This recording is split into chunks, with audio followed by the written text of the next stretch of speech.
Hello everyone, this is Beastly Eel here, and in today's video we're going to be talking about the latest episode of Andor. So this is episode 9, I believe. Yes, 9, sorry. And this episode is only going to be broken off into 3 parts. The main part is with Cassian in the prison, and what we see is a lot of disruption inside the prison. So I'm going to be doing brief bits of this because a lot happened, and there's going to be a lot that needs to be discussed. That being said, in Cassian's little story arc, we see that the prison is not what it's cracked up to be. Shocker. They're starting to plan of ways of trying to escape and figuring out how to do so.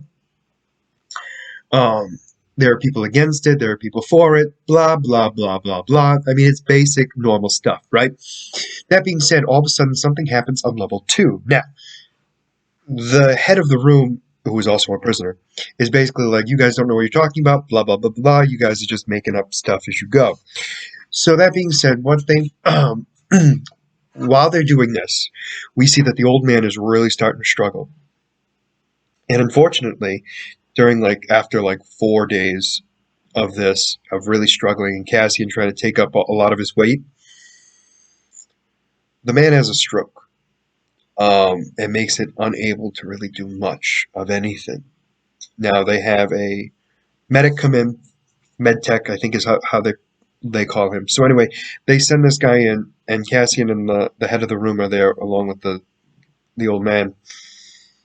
And the medtech basically has to end his life. He has to finish him off because apparently he is no longer useful to the Empire. And even though he only had 40 shifts left, I believe, is what was left on his thing, he was not going to be able to complete those shifts, and because of that, was no longer in need.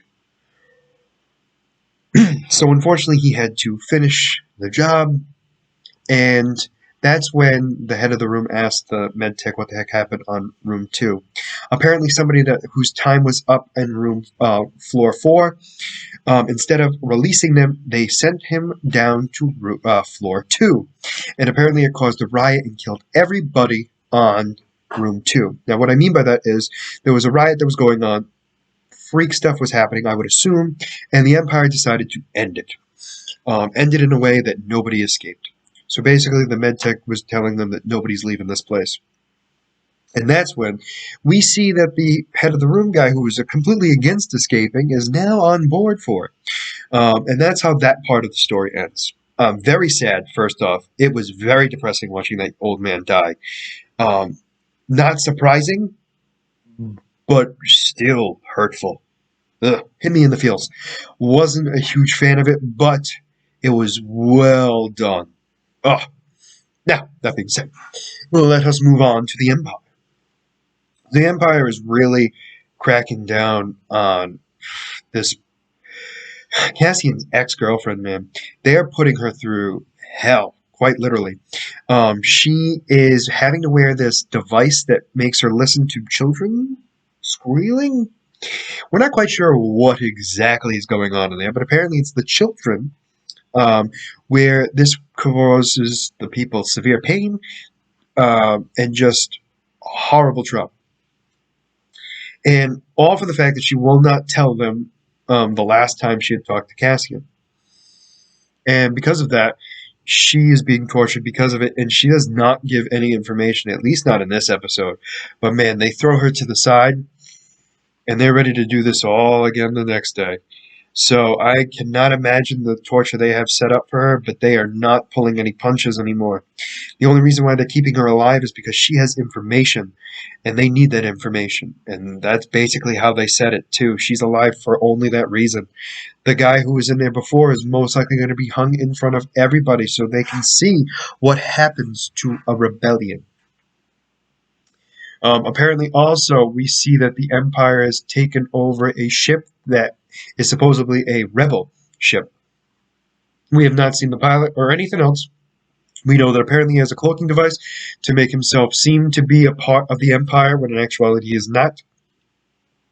So they are in the middle of interrogating them as we speak. Now, granted, we do not see the interrogation, and I don't know if it is fully completed yet. So we'll have to wait and see. Apparently, they're going to fake um, a ship malfunction to the point where that way it doesn't show to the Rebel Alliance that I don't think fully exists yet on what's going on with the ship and that the Empire has taken it over. Now, that being said, we see that. Now, what we also see is during this, and this is going to be added in, is the guy who was part of the investigation in the beginning that screwed up and that made the Empire go into Cassian's home planet and basically take over. He got a promotion and he was wanting to thank the woman who did it, and he's basically stalking her, and she basically tells him, hey, you keep doing this, I will personally make sure that you are in a cell, so back up, mind your business, and get back to work and leave me the hell alone. Now, does he do so? It looks like it, but we're going to see if he continues to do so in later episodes, and that part is over. So the final part is the actual senator. So what we see is this senator is being treated like crap. I mean, she is not getting any respect whatsoever in the Senate at all. People are ignoring her, basically just doing nothing whatsoever. And she's just feeling defeated.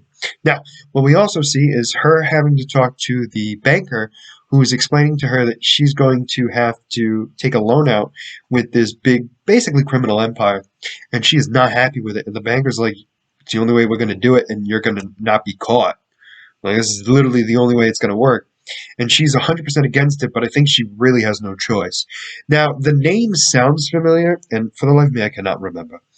But I'm hoping that we know who this person is, because I have a feeling it's very important. Now, I do apologize for not remembering, but let us move on. So what we also find out is that her cousin is actually Vel from the mission. Apparently she and her are actually cousins, and she is always on vacation, aka rebel missions. And they meet up and everything else, and they start talking, and they really don't explain much to each other, which I find interesting.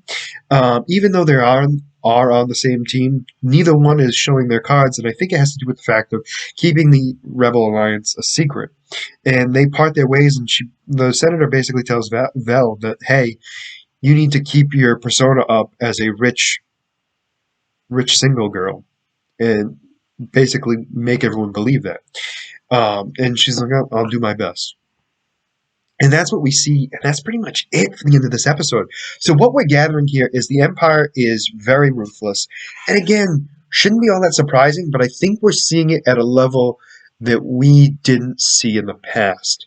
And I think the way I say that is it's not like full-on people who are against the Empire. These are people who are being thought of as being against the Empire and being removed because they are considered less than, and because they are not doing exactly what they are told at the moment they're being told to do it.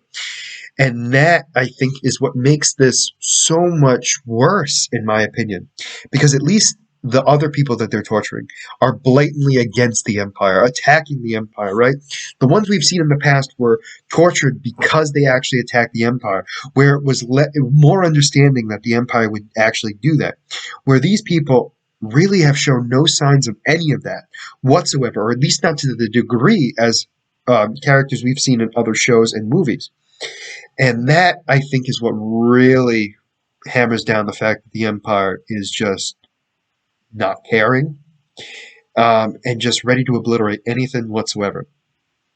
So, that being said, I think we're going to be seeing a prison break very soon in this series, mostly due to the fact that there's no way they're going to keep him in prison, and the fact that they're building up to such a idea and a plan of what they're going to do to actually escape and how to at least get control of their floor. So definitely very interested overall in that part of it. We're also going to be seeing this criminal mogul. We're going to be seeing him to see exactly the loan he offers her and everything else. So we're definitely going to see that, and then we're going to see the Empire really start torturing more people to get the information that they're looking for. So that being said, I mean, there is 10, 11, 12, so there are 3 episodes left. There is still a lot to happen, and I'm not even confident I know where it's going to go. I mean, I know pieces, like obviously we're going to see more torturing, we're going to see a prison escape attempt, and we're going to see the senator go meet with the lone guy. I mean, that's pretty much all I got for you right now, because other than that, not a single clue. So definitely looking forward for the rest of the series. They have done a great job. Oh, awesome.